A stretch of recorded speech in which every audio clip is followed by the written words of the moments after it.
द्वारका प्रसाद नाम सुना था। तो वो एक ऐसे चिकित्सक थे, तो उन्हें रोगी भी कहने लगे कि आप क्यों हमारे बीच में रहे हो, आप ही चले जाओ। तो उन्होंने एक ही बात की, अंडरलाइन कीजिएगा कि रोग की चिकित्सा डॉक्टर की मौत बिस्तर पर नहीं होनी चाहिए। रोगी के खाट के पास रहने मौत होनी चाहिए। अर्थात कितना सुंदर भाव है, क्या बात है, कितना सुंदर भाव है कि डॉक्टर की मौत अपने बिस्तर में ऐशोआराम में नहीं होनी चाहिए। इसी तरह से चिकित्सक थे, उनकी सेवाएं भी बहुत अनुकरणीय थी। एक वो जाते थे उनके पास, फीस के बारे में पूछते थे तो क्या लेना, पहले वो उनको भजन सुनाते थे। तो क्या भजन क्यों सुना रहे हो, तो तुम्हारे जो रोग है ये तो शरीर में है, और इसका जड़ है जो मन में है, मैं आपको पहले मन से स्वस्थ करूंगा। इतनी अच्छी बात थी।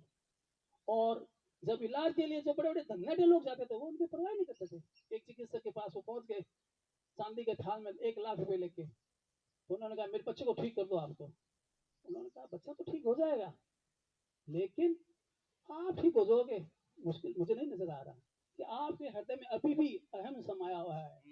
आपके हृदय में भाव वो नहीं है। तो चिकित्सा के प्रति जो भाव होते हैं ना, चिकित्सक स्वयं भी पूजा पाठ करते हैं। तो आज एक ऐसा अनूठा कार्यक्रम है जो अपना आप में तो हमें प्रेरणादायक है ही है। मैं एक बात और साफ में कहता हूँ, कहते हैं ना, जैसा खाओ अन्न वैसा हो मन, और जैसा हो मन और वैसे ही गुणात्मक रहे प्रसन्न। मैं एक अपनी बात भी कहना चाहूंगा कि अन्न से वास्तव में जो स्वास्थ्य के लिए आप चाहते हैं कि स्वास्थ्य स्वस्थ और सुंदर रहे, तो आपको खान पान का ध्यान देना ही होगा। हम काम करते थे स्वर्ण कला में, 18-18 घंटा 20-20 घंटे काम करते थे। तब मेरे भी एक मस्सा हो गया था, खूनी मस्सा, सर दर्द रहता था वो। मैं जब शौचालय में जाता था निवृत्त होने के लिए तो उल्टा बैठता था, मन में चिंता रहती थी कि भाई कितना रक्त बहा है आज, उसके उपाय में। लेकिन जो ही मैंने अन्न का त्याग किया, आज से 21 वर्ष पहले मैंने अन्न का त्याग कर दिया था। 21 वर्ष पहले मैं आश्चर्य मुझे हुआ कि एकदम गायब, रोग गायब एकदम। न तो गर्मी सताती है, न सर्दी सताती है, न कोई भूख न प्यास। मैं सही कह रहा हूँ आपको। अभी भी जैसे एक दिन छोड़ के उपवास करता हूँ, मुझे ये आज चूंकि सामयिक विषय इसलिए बात बता रहा हूँ।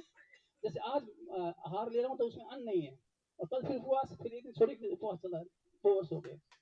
तो कहने का मतलब ये है, शरीर को जितना आप काम में लोगे उतने ज्यादा स्वस्थ रहेंगे। और जितना अच्छा खान पान खाने के लिए बहुत चीजें हैं। लोग कहते थे मेरे को कि यार क्या करें, अन्न छोड़ दिया, कहते अन्न छोड़ते हैं घर छूटते हैं। मैं तो ये कहता हूँ अन्न छोड़ा है लेकिन उसको मेवा मिश्री तो मिलते हैं ना, और भी चीजें खाने के लिए, फल फ्रूट है, फल फ्रूट ध्यान जाएगा। तो आप खान पान के साथ स्वास्थ्य चिकित्सा कर सकते हैं, इसी को संबंधित है।